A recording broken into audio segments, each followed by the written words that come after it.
You've heard this progression before, but maybe never realized what it's doing. Listen to the bass.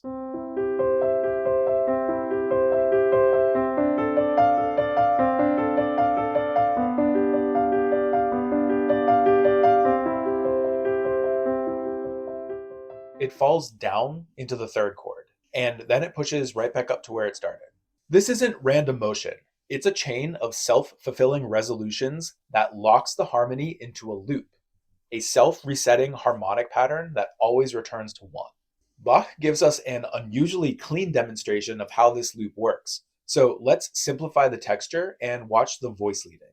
Every voice moves by step. Everything is smooth and nothing feels optional. So what's locking these motions into place? It's the 2-4-2 chord, the third inversion of the supertonic seventh chord. By putting the bass on the chordal seventh, it initiates this loop. The seventh must step down to the leading tone, and the leading tone must step back up, sending us right back to where we started.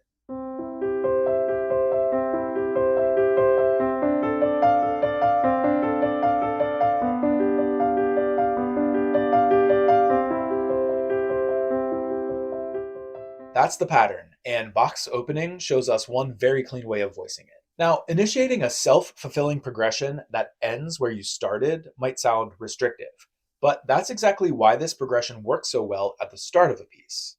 It's the perfect four-chord intro.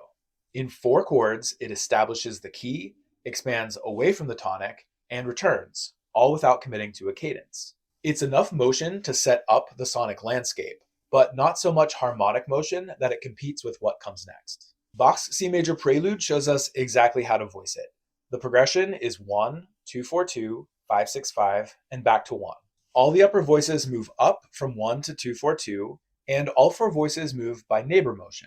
The bass moves 1-1-7-1, the soprano moves 3-4-4-3, the alto 1-2-2-1, and the tenor 5-6-5-5.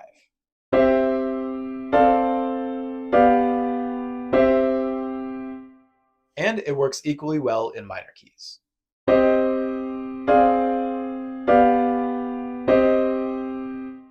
The soprano and alto move in parallel thirds.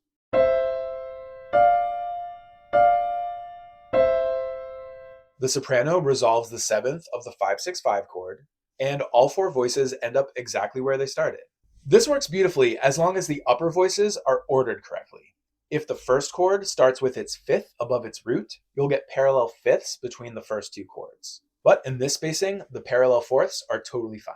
But if your starting spacing doesn't cooperate, there's another option that always works. Instead of starting by moving all of the upper voices up, you can move them all down. The bass stays the same, but now the upper voices all move downward. 3-2-2-1, 1-6-5-5, and 5-4-4-3.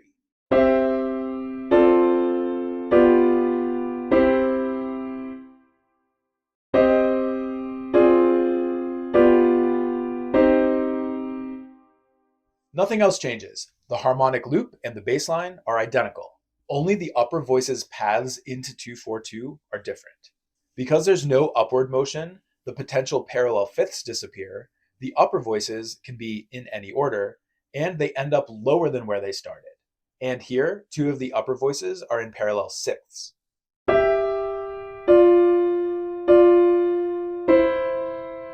Mozart famously uses this connection in the opening of his Symphony No. 40 in G minor.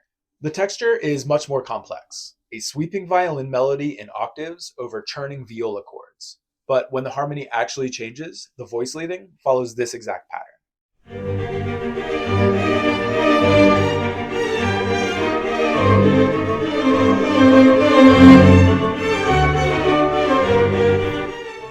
Because the melody starts on scale degree 5, above the root in the violas, the downward connection avoids parallels completely. And the strong downward harmonic pull is balanced by the melody's dramatic upward leaps. Same progression as the Bach prelude, but using a completely different texture and energy. What I love about this progression is that you don't have to choose just one path. You can actually use both at the same time.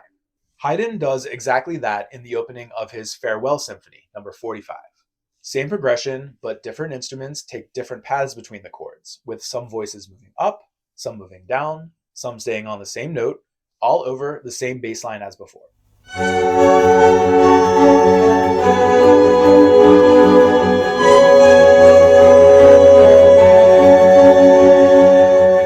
The bass is still driven by the same harmonic pattern. The upper voices just have more than the usual 3 paths available. This is why this progression works so well at the beginning of a piece. It can accommodate ascending or descending melodies, dense or sparse textures, and wildly different expressive characters, all over the same bass-driven harmonic pattern. It gives you motion without departure or commitment, and it's a complete harmonic gesture that leaves the door open. If you're doing your theory homework, just pick one path, up or down. But here's a fun detail. That Bach example from the beginning, it isn't actually 4 voices, it's 5. That 5th voice doesn't add new harmony. It doubles notes that were already present. So you can leave it out and still have a complete progression. But it doesn't actually double one specific voice the whole time. It traces out its own path. Here it's dipping down, 3, 2, 2, 3, a lower neighbor motion against all the upper neighbors.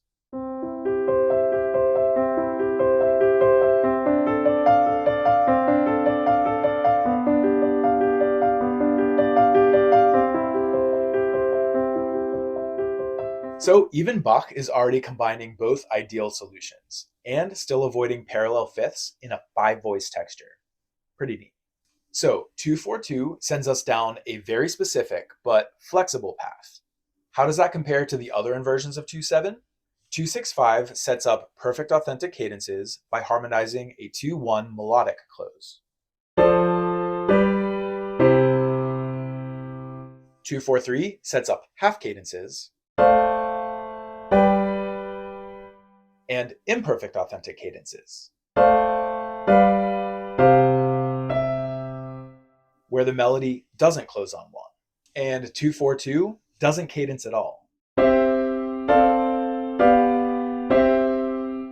It dips to 5-6-5 and returns to 1, a full tonic, predominant, dominant tonic cycle with no finality. Motion without departure, exactly what you want at the beginning of a piece. Okay, we've now covered every inversion of 2 and 2-7 except 1, root position. Why save those for last? Because the inversions are all about smooth voice leading and melodic counterpoint, especially between the outer voices. Root position 2 and 2-7 are different. They're more about harmonic weight. When composers want big, emphatic circle of fifths motion, 2-5-1 in the bass, that's when root position shows up. We'll dig into all of that in the next episode. So I'll see you next time on Dr. Fromm's Music Lab.